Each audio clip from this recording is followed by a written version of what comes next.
Hey guys, Josh with Heartway Farms, and today we're giving you an update of the homestead that I'm sure you're going to want to check out, because anyone who's dealt with garden hoses knows the frustration that it is to roll them and unroll them, to wind them around those outside cord reels and all that kind of stuff. So stick along, check us out, and we're going to show you a new hose reel that we're upgrading today here at Heartway Farms. One thing that I've personally wanted to do for years is to find a hose reel that works the right way.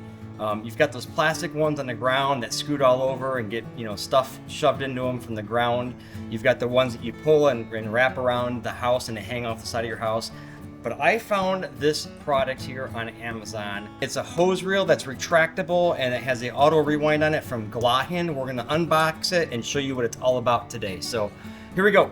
So this is a 5/8 hose reel. As far as the hose size itself is 5/8. It's 100 feet long, and it's on the retractable hose reel system here. I'll put a link below just so you can check it out if you want to see it. It was about $130 to $150. I think it was on sale.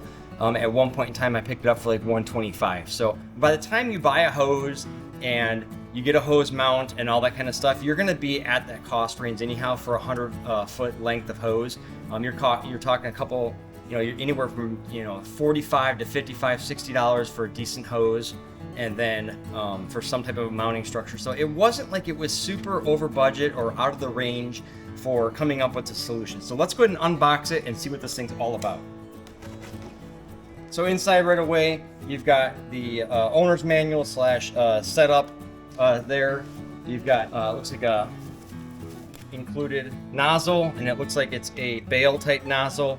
Obviously it doesn't look like it's super high end. You can always add a nozzle afterhand. Then right inside of it, it looks like it comes pretty much all pre-assembled.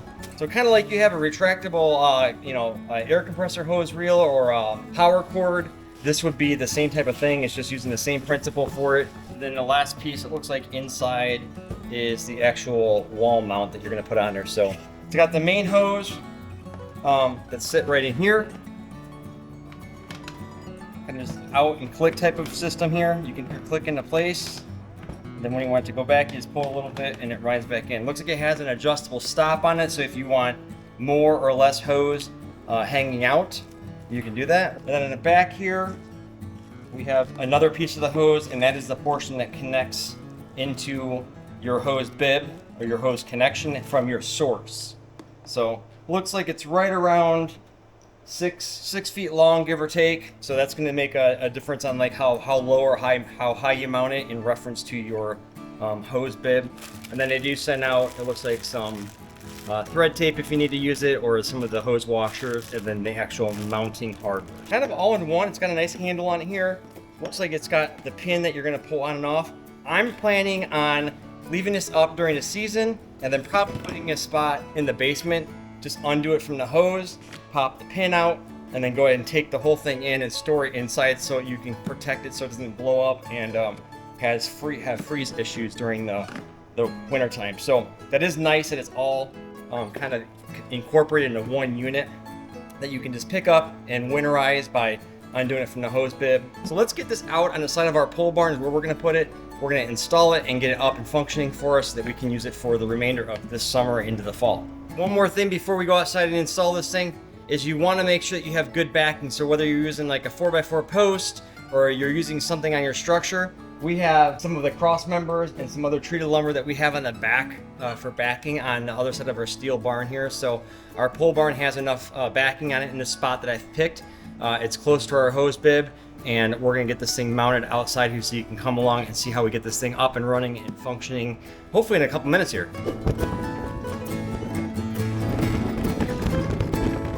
Our hose bib's right here on the side of our pole barn, and then we're gonna just mount this up here in proximity to it here so that it's right on the side of the building. I'm mounting it up a little higher intentionally. One, so that little kids can't get at it. Two, so that it doesn't get beat up and accidentally caught by us driving by it in a golf cart or just close to the building. Now, I know it's not going to hang out super far, and it does have the ability to pivot, and then that way when we pull it, it'll pivot and go along the building that way, or that way up towards the other side of the structure there. So a couple basic tools. I got a drill bit here to pre-drill some of the holes where we're going to be mounting it here, and then I've got a number 10 driver so that we can get the they're provided fasteners into the wood that's backed behind it there. So just gonna grab this here and mark out where we're gonna level it up here.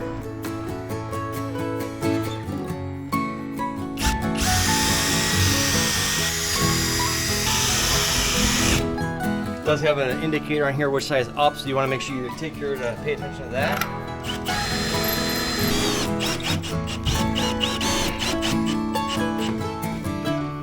I'm gonna do this before I forget about it. There's that the hose washer, the plastic rubber washer that's inside there.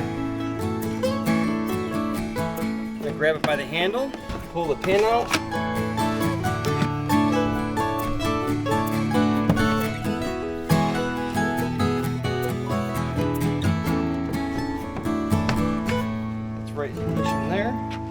Now you can see we can store it up against the building and out of the way, but then if we're using it, it'll rotate either that way or that way down the way there. So washer is installed here before we put that on.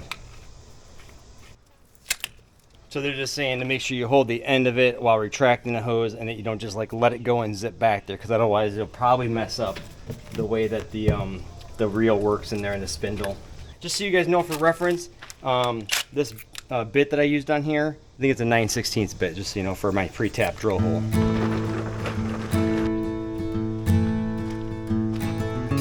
All right, so just like that, we got it installed. You just pull it out and it clicks in place.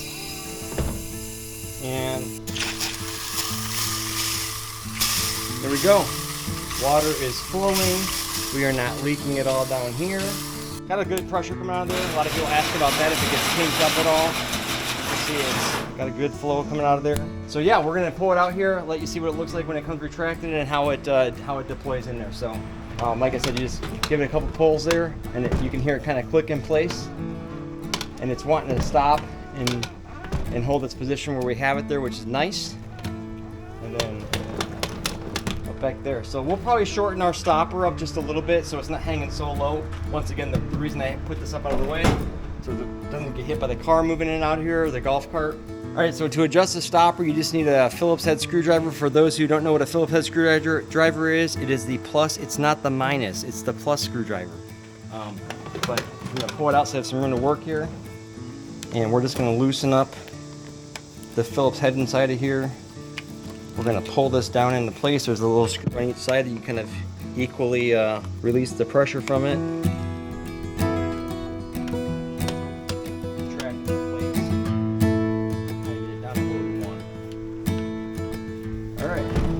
That's how that will sit. So let's go ahead and deploy it real quick and see how it pulls out and redeploys. Like I said, this is a 100-foot hose, so it'll get us to a lot of the locations that we want on our property. Then if we want to add on to it, we can always just, extend off it if we need to too. There, it's not whipping back on me, it's not pulling back into place there. It's laying out. I would recommend that you put pressure behind it when you pull it out first, because you don't want it to get all kinky and coiled on you. It's gonna kind of naturally spin and like undo itself. So give it some time to get that memory that's been in the packaging when it was sitting in there undone. And then we're gonna pull it back a little bit. And it's redeploying. I'm just keeping a little back pressure on it so it doesn't go whipping back through and end up breaking the unit, because if you just let it whip back in and hit hard. But that right there, it's a hose off the ground. I love the fact that it's up and off the ground. It's not being stored like in a coil on the ground, or even those little metal racks on the side there, you're trying to wind them up. This is nice because you're only pulling off what you need. It's not like you're dumping the whole thing off and trying to get at it. So anything to do to make your homestead and your home a little more organized, a little more functional, and just easy to work with here. So check out the link below if you're interested in installing this unit here. Hopefully this gave you an idea of how it can be used, a way that it can be set up. You've got that 6 feet, give or take, to mount it in proximity to your hose bib connection. So you definitely do have some versatility and functionality with that. If you wanted to mount it like out by your garden space, you could put it on a post out in your garden space, and then maybe you just have a quick connect hose on this end that you have a supply hose that you run and quick connect it, and then you can extend off of there so you don't have hose laying all over your garden space or something like that. So that's a way to get around that as well. So check out the retractable hose reel, see how it will work for your property. Make sure you check out this video over here for more tips and tricks how to make your home or homestead more efficient and versatile for you at your farm. So see y'all later. Have a blessed one.